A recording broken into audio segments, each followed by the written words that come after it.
My great-great-grandfather, he actually grew up in Duns in the Scottish borders, and he decided one day he was going to emigrate to New Zealand, and he arrived in Edinburgh and stayed and never got any further. So that's as far as he got. It's ingrained into you that you never arrive late. You know, you can't turn up late for a funeral. Most people don't sort of grow up dreaming of being a funeral director. Some people do, but most people don't.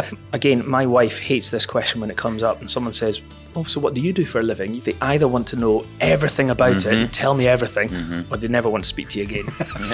My grandmother had actually phoned the family house to say, your dad has actually just sat down in a chair and died. What they're entrusting into our care is probably the most valuable thing that they can.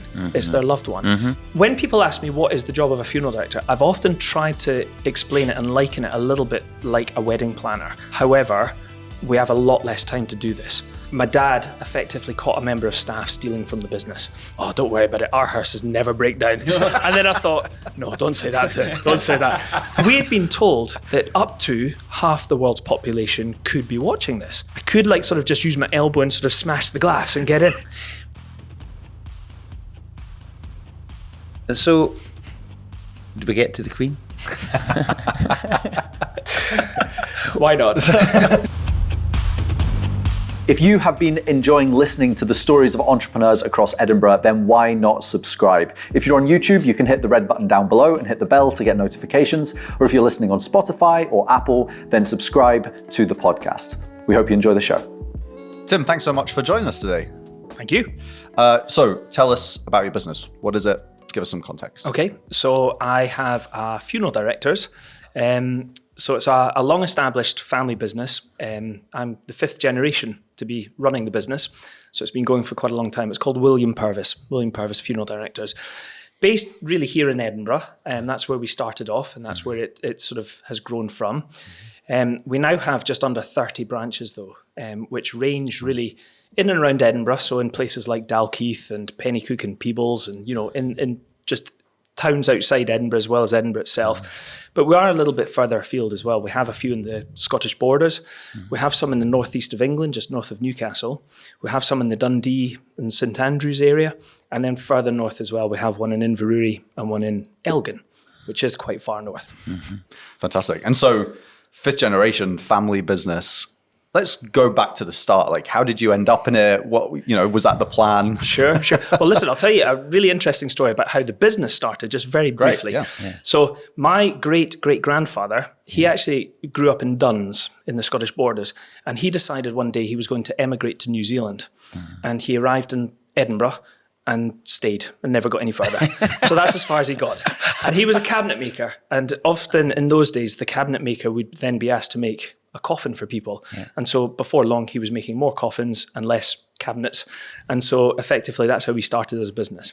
Wow. So as for me, it's quite a difficult one for me to answer when people say, how long have you been in the business for? Because I used to work all my school holidays and uni holidays and things in the business. I used to help wash the cars, for example, wash the hearse and the limousines. I used to help prepare the coffins, you know, in our workshop, make those, you know, prepare them for funerals. And I did all that through my sort of younger years. But really it was after uni that I went traveling for a couple of years. And then when I came back, that's when I then started work in the business full time. And I've been in the business now for full time for the last 23 years. Right. So what did you study at uni out of interest? This is a contentious one because my answer is I studied sports science. Okay. However, my wife will give me a row if I say that, because that's what I've told everybody for all these years. It was actually a degree in recreation, okay, that I started. I know I'm going red now, but I actually halfway through it changed and it became leisure studies. But we did a lot of our courses with people who did sports science. So I just tell people I did sports science. Right, okay. But I knew pretty early on that wasn't something that I wanted to pursue, but I still continued and, you know, did the 4 years, the honours degree. Were you into sport then? Was it? Yeah. I still am. Okay. I'm sport's quite a big thing to me. Always has been. You know, back in those days, I played a lot of rugby. I got into kayaking, actually, did quite a lot of kayaking. And snowboarding was a big thing as well. Now I do a wee bit of cycling. And, rugby's still something that I don't play anymore, obviously, but I'm interested in, I love watching all different sports. So yeah, sports has always been a big thing. Yeah. So you had the sports, and was the plan then to do that, or what was that turning point? Do you know what it was my dad was really good. He realised that there would be nothing worse than me coming into a funeral business, a family business, straight from school, and kind of being forced almost into it. And then 10 years down the line, regretting it and sort of thinking, I wish I hadn't done this, or I wish I'd tried something else. So he actually said, if you want to come into this business, you'll always be welcome. However, you're not coming straight into it. So go off and do something else first. So what actually he encouraged me was to go and try something else, and then if I don't ever come into the business, that's fine, he said. There's no pressure at all. I've got 3 sisters. I've got no brothers. My 3 sisters, none of them have come into the business. And they didn't really show a huge amount of interest. So I think it was pretty clear they probably wouldn't. But actually, when I was studying at uni, quite early on, I realised that this probably is not what I want to do when I sort of finish. And actually, the funeral business is something that I would want to pursue. I'd worked all these holidays and all this sort of time and everything. And I kind of knew a bit about what the business was. And at that stage, I just sort of thought, yeah, this is what I would like to do. And well, okay, before we get too far into this conversation, I want to just mention the fact that when you arrived earlier this morning, you arrived quite early, and then you apologise for arriving early. Yep. Why? I think as a funeral director, it's ingrained into you that you never arrive late. Yeah. So actually, if you're due to meet someone at a particular time, I tend to be quite early. If we go to the airport, my wife gets a little bit frustrated because we're there pretty early. And I think it's just because, you can't turn up late for a funeral. Yeah. And so if somebody says, I'll meet you at 10 o'clock, to me, that means 10 to 10 is when I'll be there. Yeah. So Great standard. So funeral directing is kind of funny because it's not an industry I don't think anyone... Did you say funeral directing? Directing. Oh, right, sorry. Yeah, sorry. It's a bit of a funny one, I guess, because it's not an industry that I think anyone would grow up and be like, I want to be a funeral director, So talk about the kind of people that you work with. How do they end up there? What are the common traits of people that are in the business? Yeah, you're right. Most people don't sort of grow up dreaming of being a funeral director. Some people do, but most people don't. Being a funeral director is not a difficult job, though. And I've always said this. And I hope I'm not giving away a big trade secret here. Actually, anyone could do the job. However, not everyone can do the job, if that kind of makes sense. It involves 2 skills that not everybody has. You have to be a people person, so you have to be good at conversing and sitting down and chatting to people, but you also have to be organised. And generally what you find is people tend to be either quite good with people and the organisational side goes out the window, or they're good at the organisational side and are not actually great when they meet with people. So most of our staff have actually come into this line of work having never done it ever before. And actually, that's the kind of people that I'm happy to have. If they've got that skill level where they're good with people and they're good at organisational, I can teach them how to do the job. If somebody comes in and they're not good at one of those, it generally is not going to be great for them and for the business and for the families that they come into contact with. So the vast majority, 90+% have never done this job before. And we have a range of people who work in our business, people who have done all sorts of stuff, whether they've been, one of them was an architectural assistant. He, worked in an architect's firm for a number of years. Another one has done mechanical engineering. We have people that have done all different backgrounds and different jobs along the way. And on one level, that doesn't matter. It's the type of person that we have. Getting people that buy into what we're about, our values and, these sort of things, that's important to us. And what makes people make that kind of a leap from architectural or mechanical engineering into, is it the way you're writing your kind of adverts for the, what is it that draws people into it then? So up until relatively recently, we wouldn't do a lot of advertising for jobs. It would generally be people who not just me, we have come into contact with, and we would sort of almost earmark them and kind of think, when we're looking for somebody to do this role, that person there's someone I'm going to go and have a wee word with in their ear and find out would they be, would they consider this? And so that's really how often it works. It's quite hard in an interview setting to get a full flavour from somebody, but if you know somebody quite well through a different connection. So quite a number of the staff who work for us have been friends, people who we've known. I'm not just me, my colleagues as well, are directors. We're all committed Christians. We all attend different churches, and sometimes it's through church connections or whatever that you've maybe met somebody, and that's someone that you've kind of earmarked and thought, I would quite like to pursue them maybe at some stage down the line. So, yeah. Well, the subject of death then as well is a funny one, because I think, we find it's not something that people talk about a lot. So what is it like for you, I guess, personally, and then what's it like as a business to be dealing in what's quite a sensitive subject, but also having to deal with it commercially? Like, you've got to make a profit, and tell us more about that kind of. It's funny because on a social setting, if you meet somebody, again, my wife hates this question when it comes up, and someone says, "Oh, so what do you do for a living?" If you're at a wedding or something like that. Because when you tell them, they either want to know everything about it and tell me everything, or they never want to speak to you again. And so it can be a slightly awkward thing when people ask you, what do you do for a living?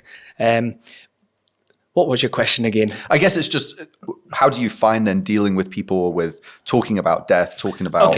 Okay. So from that perspective, when you're in the workplace, obviously, we're dealing with it all the time. There are a lot of situations and circumstances that we come into contact with that can be quite difficult. They can be very tragic sometimes. They can be, the vast majority actually though, are elderly people who have, had a long life, and the funeral's generally a celebration of their life and something quite positive. But there can be the very tragic, sad situations. I think in our line of work, you have to learn to be able to park it and leave it at work and not bring it home all the time. Because if you took everybody's grief on your own shoulders, it would make it a pretty sad household in my house when I go back home every day. So you kind of learn to do that. But we have good rapport with all the staff where people can sort of chat to each other and sort of offload difficult circumstances. And, for example, if one of my colleagues has just recently had a baby, if we had a funeral for a baby, then we would tend not to have that member of staff going and arranging it. If it's something close to home, then we would sort of look out for the staff and try and, make sure that we're, helping them in that sense as well. Yeah. And Tim, when you took the reins, you've been in the business, for quite some time now. So when did you take the reins of leading the business, just out of interest? So I became a director in 2007, January 2007. Yeah. And then my dad retired in 2014. Yeah. Now, my dad, when he was 65, he retired from the business. In the lead up to that, he'd already been kind of taking a wee bit more of a step back. Now, he was still in every day, but he'd taken a wee bit more of a step back and was allowing me and some of the others to make a few decisions. Yeah. Sometimes things that he might be thinking, I'm not sure I would do that, but you know what? I'll let you go with that. Yeah. And he'd always said, when he reaches the age of 65, I will retire and I will not be back. And I think he knew that would be good for me, but also good for him as well. Yeah. And he was true to that. So when he hit 65, he retired. Right. He's never really been back in. He doesn't ask me any questions about what's happening. Sometimes I'll chat to him about things, but he's never really sort of, tell me what's going on, or, let's have a debrief every week or anything like that. Right. We have a car park in our head office where he would often park, and then, because it's quite fairly central, and then you can walk into town. And at the start, he would often nip into the office and have a cup of coffee in the staff room with the other members of staff. And I would sometimes come down the stairs and one of the members of staff would say, "Oh, your dad's just been in for a coffee." And I was like, "Oh, has he?" And I never saw him. And, on one level, it was quite nice that he felt he could do that, because I think it was the staff that he missed, not necessarily the pressures of the job, but the people. Yeah. And that, I suppose, goes back to what makes a good funeral director, if you're good with people. Yeah. So when he did retire, he very much just took a step back and, hasn't been involved since. Because I guess, talking to you, I think, well, I'm certainly, and I know Alex will be interested in two angles to this. One is just the human story of being a funeral director and things that have happened, and maybe we'll touch on stuff about the Queen as well. But also the business story as well, and how the business has developed. Yeah. And maybe, you're at 30 sites now, offices. Yep. Can you maybe tell us a little bit about how that's evolved and why you've chosen certain places? Yeah, sure. Yeah. So when my dad went into the business, he also did something before he went into the business, but he was still in his early 20s when he joined the business, and he worked with his dad. And there was only about 4 members of staff at that time. There was one office, 4 members of staff, and his father and him worked closely together. And it was just in the lead up to Christmas, and they had gone out one evening to remove someone who had passed away. And my dad then dropped my granddad off at his house, and then my dad went home. And by the time my dad arrived home, my grandmother had actually phoned the family house to say, your dad has actually just sat down in a chair and died. And my dad was in his early 20s, and he said, I was left this business that I'd only been working in for a really short period of time. Wow. And I was the laddie, and everybody knew my dad and respected my dad. Yeah. And I always remember my dad saying to me, I was worried that nobody would ever use me again because it was my dad that they all knew. And he always said that, he says, I can remember the name of the first family who came in to arrange a funeral after my dad died. And he said, I felt like kissing them because they sort of came in through the door to arrange a funeral. And I think really from there is where the business started to grow. So in the early 80s, we opened up a couple of other branches. So we opened up one in Dalkeith and one in Morningside. And then nothing really happened until the sort of early 2000s when we then bought a business up in Elgin. And on one level, it's quite a random one because it's quite far away. I think, if I'm honest, there probably wasn't a huge amount of sort of thought went into it. It was just a business came along and it was up for sale, and my dad and the other directors at the time said, oh yeah, let's buy this business. And we learned and made 1 or 2 mistakes up there, which actually was quite a good learning for us as a business. But also it was far enough away that it didn't really affect, William Purves here in Edinburgh. And really after that is when we then actively started to think about grow the business. And so the majority of the sites that we have now have been through acquisitions. Okay. So there've been other companies that we've bought. Yeah. So for example, in Northumberland, just north of Newcastle, there was a business that came up for sale there that had a branch, and they bought that. And then a couple of years later, there was another company that came up for sale that was very close to that, and they bought that, and it meant that they could kind of consolidate them and run them together. And that's kind of happened in different areas. And so really, when we've been offered businesses, which happens quite regularly, we're Scotland's largest independent firm. Compared to the co-op, we're very, very small though, but we are quite a big private company. And often family funeral directors, when they're looking to sell their business, they want it to be another private company that takes them on. So we get offered an awful lot of businesses. And really for us now, it's what that business is like in terms of the people who are there and the culture, and will it work? Do they sort of have the same values as us? That's quite important to us. So it has kind of just grown a little bit, but we've strategically kind of done it in areas geographically. Does it work? What are the people like who are going to be working there, and these sort of things. So we've said no to an awful lot of businesses, but we have bought, over the years, I think we've bought about 15 businesses or so. Right. That sort of number. Yeah. And do they, when they kind of come into the group, do they immediately become William Purves branded, or do you leave them running as the legacy business? I'm smiling because we've done different things. The majority have always kept the legacy brand name. On one level, you're buying, part of what you're buying is the goodwill and the name. Recently, though, we have rebranded some of them. So, for example, in the Northumberland area, as I've mentioned already, we ended up having about 6 or 7 different brand names, and some of them were a mile apart. And they would have very similar, logos and things, but they were different brand names. And it actually became quite confusing for some of the clients, some of the families that we were dealing with, because the chaps would go and remove somebody who had died, and they would tell them that we'll be taking your dad back to this branch here, and they'd be like, but that's not the company I called. I called this company. Well, yeah, I know, we're actually all part of the same company. And it just became very confusing for everybody. Yeah. So we have rebranded more recently. So in the Dundee area, we've done that as well. So we have one in Dundee, one in Broughty Ferry, and one in St Andrews. And they were all under different names. And we've rebranded them all. The one in St Andrews we opened up, and it was William Purves, but we've rebranded the other two as William Purves as well. Yeah. So they are all under that name. And again, it's just for clarity, and it's to try and make it clearer to families that we're all part of the same company, rather than thinking it's a different business. I've thankfully never had to deal with it, but would you not go to multiple places and get quotes? Some people do. It's like, I don't know how it works, but then you'd be going to, up in, it's not a big place, so then you'd be going to those 3 places, but then all the quotes would be the same. Yeah. You can see how that would be like, oh, this is weird. Yeah, but I think on one level it was probably weirder when they were under different names, because they would go. So they would go and it'd be exactly the same quote, and they'd probably be thinking, this is a bit odd. Yeah.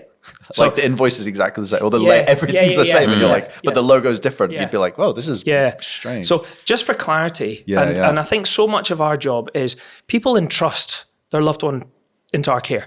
When you think about it, actually, what they're entrusting into our care is probably the most valuable thing that they can. It's their loved one. And so therefore the trust that they have in us is really important. We have to be really careful not to lose that trust. So that's why everything we do, we always go hopefully over and above what families are expecting from us. And so even just that, having, we would always want to be clear with families about where we're taking their loved one to. And if it was under a different brand name, it did add confusion, and people would be sort of shaking their head and thinking, well, why are you taking my mum there? And so it just makes it all an awful lot clearer by having them under one brand name. There's quite a lot of moving parts as well, because you've got then, I guess, the offices but then you've got like the whole, what's the process called? I don't know, I don't want to be disrespectful. Well, it depends which process we're talking about. Well, I guess you've then got to deal with loved ones who have passed, the deceased. So you've got that whole process, which is not done. So and then you've got vehicles, and then you've got funerals. So you're actually, so how do you go about dealing with all of that? There's loads of moving parts. You're right. There's loads of things. When people ask me what is the job of a funeral director, I've often tried to explain it and liken it a little bit like a wedding planner. However, we have a lot less time to do this. We are basically an intermediary for lots of third or other parties. So for example, when someone comes into contact with us, we're going to be speaking to the minister or the celebrant or whoever's taking the funeral. We're going to be speaking to the venue. We're going to be speaking to, whether that's the crematorium or the cemetery. We might be speaking to a church and trying to organise that part. We'll be organising a newspaper notice, organising the flowers, the order of service. So there's all these elements that have to be done. But then there's what the family are looking for as well. So if they're wanting to view somebody, we're organising that and making sure that the clothing that they've to be dressed in, we've done that. So there's loads of moving parts. And on one level, that's our job, to just make sure all of these come together. It's just hearing you frame it that way, it's quite interesting, because what you said at the start there was this idea about, you've got to be a people person and you've got to be organised. And I suppose just that bit that says, we're like a wedding planner, but with a lot less time. Yeah. You're managing emotions, which is the people side, but you've got to be really organised. Oh, yeah, hugely. So, that totally makes sense. And it's changed over the years. When I first started, funerals used to be quite quick. It would be sort of 4 days after somebody's died. But there was a lot less to it. Everybody pretty much had a Church of Scotland minister, and it was the same sort of service that would happen, and you kind of knew what was happening. Often it was the same hymns. There was no order of service. There was just the hymn books in the church, and everything was organised pretty quickly and easily. But these days, there's so many elements to it and so many parts, and people come to us often with an idea of something they would like that we've never done before. And our job is an enabler to make it happen. And so that's what we try and do. I've often said that it's all about choices, and people might come with an idea of something that I might think in my head, I wouldn't do that. But it's not about me. It's about them, and it's what they want. And we've always said, as long as it's legal and it's decent, then we'll do it. And even if it sort of puts me out a little bit or makes it a little bit harder, we'll do that. So although funerals are taking longer now, we probably have a couple of weeks generally now, there's so many more elements to it and so much more involved. You know, we have visual tributes that happen at the crematorium, you know, an order of service we have to put together, you know, all this sort of stuff. And bear in mind that the people that we're dealing with are bereaved, so sometimes they're not thinking overly clearly. And so when you're sort of saying to them, we really need this information, you know, oh yeah, I'll get that to you. We have to do it in a way that is remembering that they are going through a bereavement as well. You know, like I say, I've already likened it to a wedding planner, but it's totally different because the emotions are you know, it's an emotional thing, but it's a completely different thing.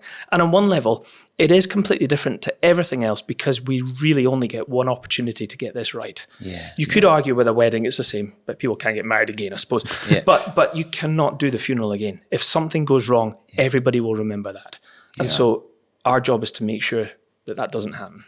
And you know, it's interesting, when we've had guests on before, we sometimes ask, oh, can you give us an example or a story? It's like, well, in a way, I don't feel as if I can even ask for that. So I won't. Probably, the problem is, again, it's back to that trust thing. Yes. And there's probably, there are stories in here. Yeah, but we're not going to hear them. I can't really bring them out. Yeah. So I guess on that, and there's like, there will be some stories I think that you can maybe tell, and I think the story that, you know, people in Edinburgh and around who know William Purves as a brand, they obviously know the Queen and that. So I think we should get to that. But are there any little stories that you can tease us with, before we get to the royal family story?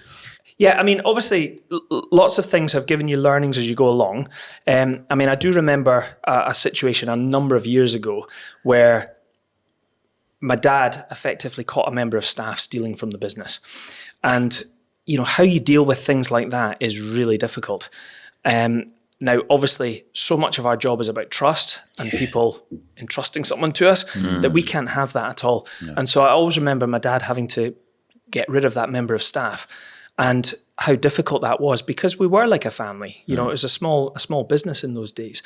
And after that, one thing that my dad did say before he retired, he said to me, never be surprised at what people will do. You know, you think you know somebody really, really well, but never be surprised what they will do.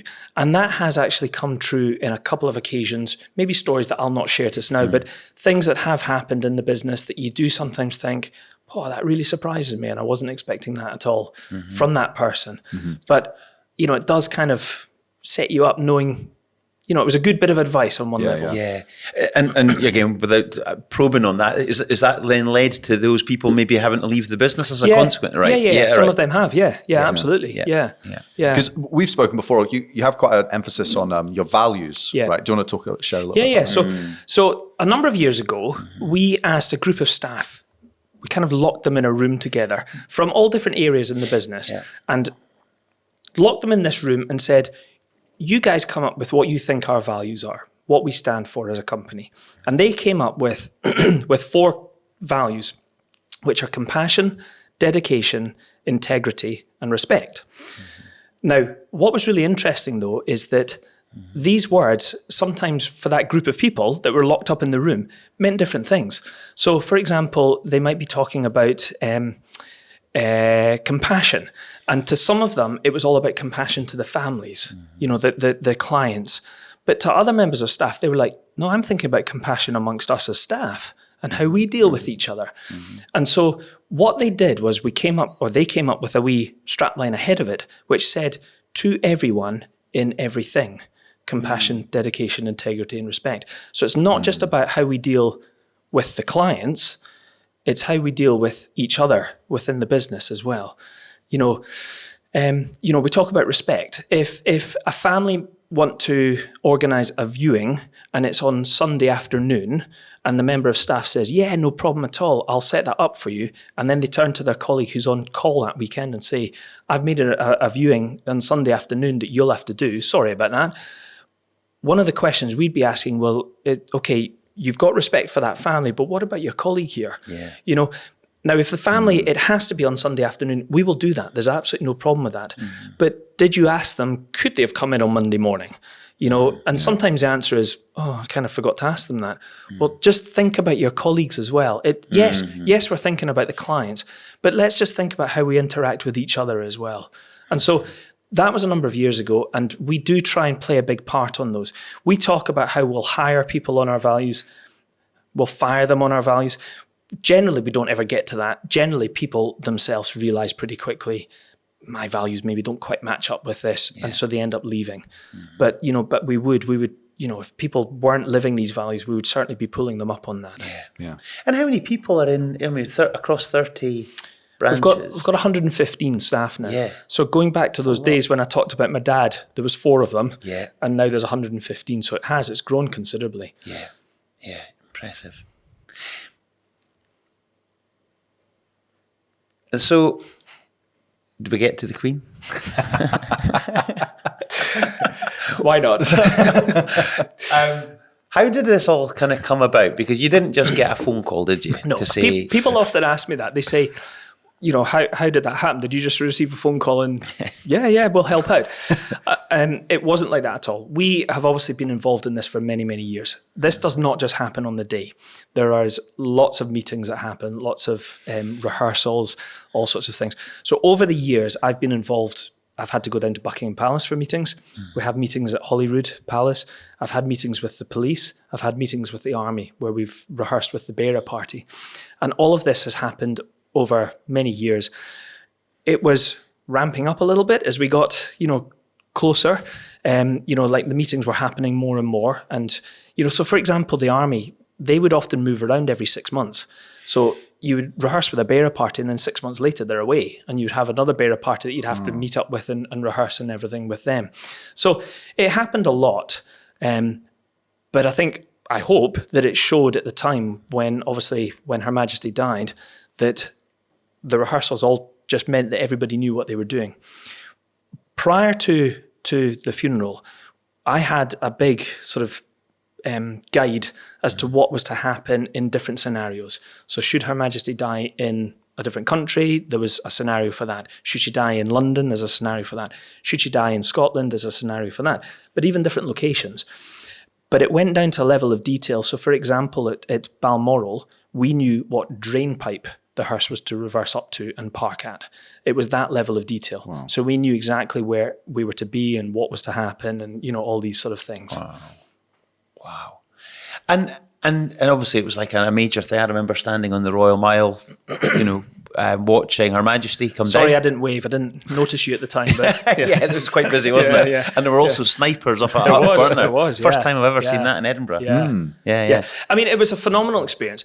When Her Majesty died, I got a phone call pretty early on, and I went straight up to Balmoral. So myself and a colleague, we went up to Balmoral, and the time in Balmoral was really interesting.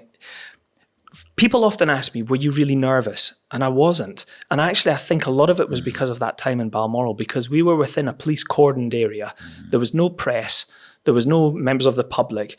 And really, we were there doing a job, but we're walking about in Balmoral, and you would see senior members of the royal family. I mean, one of the things I had to ask, it was Princess Anne's chauffeur. I asked him quite early on, when I'm walking along in Balmoral and I see a senior member of the royal family, what am I supposed to do? and he said, just stop, bow and say, sir, ma'am. And he said, and wait for them to speak. And he said, if they want to speak to you, they will. If they don't want to speak, don't you speak to them, okay? But what we found was, because it was so peaceful and calm and quiet, they did speak to us. And they would chat away and they would ask us, what were we doing today? And, all these sort of things. And what really struck me was, although they are the royal family and they have that respect and everything, what really struck me was that they are just a family who were going through a bereavement. And on one level, what I do every day kind of kicked in, and you realise that, they're just like other families that are going through a bereavement. So you just treated them exactly the same as you would any other family? To a degree. Sorry. To a degree. But yes. But, I mentioned about how when we were in there, it was peaceful and quiet and calm. I didn't see any of the news. I didn't see anything that was going on in the TV, which everybody else saw. And I think on one level that was quite good, because it kind of meant that we were almost sheltered. I can understand why the royal family like being up in Balmoral, because it is so peaceful and quiet. And they would come out and just go for a walk on the estate, and they didn't have bodyguards following them around or anything. And I remember one day, so the drive down from Balmoral to Edinburgh was on the Sunday the 11th of September. It's ingrained into my head. And the day before, the Saturday, we'd been doing long days, rehearsals, all the time. And by the afternoon on that Saturday, we actually had a little bit of time to ourselves. And on the estate where we were living, in the house, there was a path up behind it that took you up to this sort of monument at the top, it was a monument that was built by Queen Victoria to Prince Albert. Okay, it's a huge pyramid. And when we got up there, it's a beautiful sort of scenic view where you can see over the whole of the Balmoral estate. And we stood up there for a minute or two, and you can see everything. And I just remember looking to the corner of my eye and seeing this field that was just full of Sky TV and BBC with all the satellite dishes, all the vans. And it was like the whole field was covered with these. And then next to it, all the roads were at a standstill, just cars everywhere. And it was just such a contrast to what we were experiencing. And you sort of think at that stage, oh, it is quite a big story, this obviously, isn't it? And then we went back down into the house and we made a cup of tea and we put the TV on. And the first thing that came up on the TV was the reporters outside the gates of Balmoral with hundreds of people, thousands of flowers and, press and everything. And we're sitting in the Balmoral estate and I'm thinking in my head, that's just over the fence there. And it was just such a surreal experience. But on one level, it was quite good that we hadn't been exposed to all of that in advance, because I think the nerves would have maybe become more had we. And on the day when we drove down, I was in the hearse for all of that. And when we drove out of the gates of Balmoral and you just suddenly saw everybody, that was the first moment where, the press and the photographers and then the line, the streets lined with thousands of people, it kind of kicked in and you think, right, okay, let's let's just do what we're here to do. Yeah. So, yeah. So you were in the hearse then? Yeah. You actually, So I was in the hearse for all the movement in Scotland. Yeah. So when we went from Holyrood Palace up to St Giles, I was in for all of that. And it was quite an emotional experience, actually. Yeah. I was not expecting that. When we drove down, there were thousands of people lining the streets, and I'm obviously sitting in the hearse and you're staring straight ahead. You're not looking out the window, but you still see a lot of what's going on. And you see people holding up signs, thanking Her Majesty. There was men saluting, there was ladies curtsying, and you noticed in some people, there was tears. People were crying. And it just really hit me. I was not expecting that at all. And I found it quite an emotional experience. And how did you control your emotions then? I mean... Probably by biting on my tongue. Right, yeah. Well, I don't know. I mean, to be honest, during the whole experience, I did keep my emotions intact. Yeah. But the day after, I was a wee bit of a blubbering wreck. Really? Well, I went into work and so there was only 5 of us that were really involved in everything. And a number of staff came up and just, wanted to speak to me and say how proud they were and, it was amazing. Yeah. Thanks for what you did and, all this sort of stuff. And then wanted to know about it. And I could feel tears welling up in my eyes. And it got to the stage by 10 in the morning that I thought, I have to go home here. Yeah. Because if I stay here, I'm going to be crying. And my staff are going to be looking at me thinking, what's going on here? And so I went home and I remember getting out my lawnmower and cutting the grass and sort of having a tear shed moment while I'm cutting the lawn at home, but at least I'm away from everybody. Yeah. So, yeah, I guess it's just that, it's like the combination of okay, it's your job, you do it every day. You're then dealing in death, which is sad in itself, which you're probably very good at dealing with because you deal with it every day anyway. But then the added pressure of this isn't just a couple of people in the UK watching it. This is the world is watching and you're in the car, I remember watching it just every moment. I was like, oh, I hope they don't, every drop the coffin. Yeah. You're just I hope that, and it's you were looking for all those tiny little things, which isn't fair at all, but it's that's what people are watching. That's on your shoulders. And people are watching for that. They're looking to see, obviously they are watching, hoping that everything goes well, but at the same token, they're probably thinking, I hope there isn't anything that goes wrong here. Yeah. And I'll tell you what, that was going through my mind as well. Yeah. We, when we did the journey down, we have the hearse that Her Majesty's in, and then we had a few other vehicles in that. So Princess Anne is following in a vehicle behind. There was some royal household vehicles, and then there's a police vehicle. But then a mile or so behind, out of sight, we have another hearse, which is our reserve hearse. So should the hearse that Her Majesty's in break down, then we have another hearse that can come forward and, the bearer party would transfer Her Majesty into that. And in the lead up to this, I remember being in a meeting and they were talking about where the reserve hearse and everything would be. I'm with like the Lord Lion and other people chatting about this sort of stuff. And I remember sort of almost verbalizing saying, oh, don't worry about it. Our hearses never break down. And then I thought, no, don't say that, Tim. Don't say that. In my head, I'm thinking, I don't think it'll break down. I hope it doesn't break down. But you know what? I suppose we have this reserve hearse just in case. Thankfully, it didn't break down. Yeah. And Tim, can we ask about the logo? Sure. Bit? Yeah. I mean, a lot of people ask about the logo and say, what happened there? Did you get a row or whatever? It's really common in our industry. And when I say really common, I would say 99.9% of funeral directors will have their logo in the hearse. Okay. Now, most of them will have them on a sort of wooden plaque that sort of slots in and it's got the logo and everything on. Ours are a vinyl that's on the window. And it's a white vinyl, so it doesn't stand out really proud. It's just there. And we've had these in all of our vehicles for years and years and years. And all of our vehicles have these. And really, the vehicles were up in Balmoral for a few days. So they've all been seen. Even in the lead up to this, the vehicles have all been seen. And I'll talk about the vehicles in a second as well. I'll come back to that. But when we drove out of the gates at Balmoral, Her Majesty's coffin's inside the hearse, and it has what's called a royal standard on top, which is effectively like a flag. And one section of that is navy blue. And unfortunately, when the hearse drove out, the logo was in front of the navy blue, so the white logo stood out, and so everybody saw it. Now, we have never publicised that we were looking after Her Majesty should she die. We've never really done anything on our website, advertising it, telling people or anything like that, because it's not about us, it's about her. And on one level, it's the honour of being asked to look after her. So on our way down, we stopped at Brecon Castle. That was always planned. And my colleague who was driving the reserve hearse, he helps with some of the social media. And he said, Tim, it's going a bit mad online on social media about our logo being on the hearse.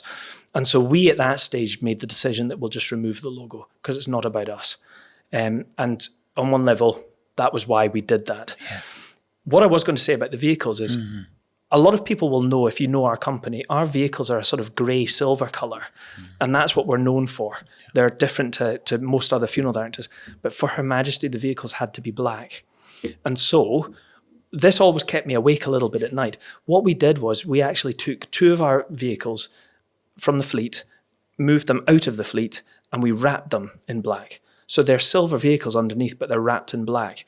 But it meant that we had these 2 vehicles that were plugged in on trickle chargers, ready to be used for Her Majesty, should they be needed. And it also meant that if it happened, we weren't turning to other families that we had funerals arranged and saying to them, I know your mum's funeral's arranged for this day, but we have a big important job here, so we can't now provide the hearse for you. Because they were surplus to our everyday fleet, it meant that we could just use them, and it wasn't a case of us turning to other families and saying we can't help you anymore. So once we made that decision to do that, I slept a lot better at night. Yeah. Wow.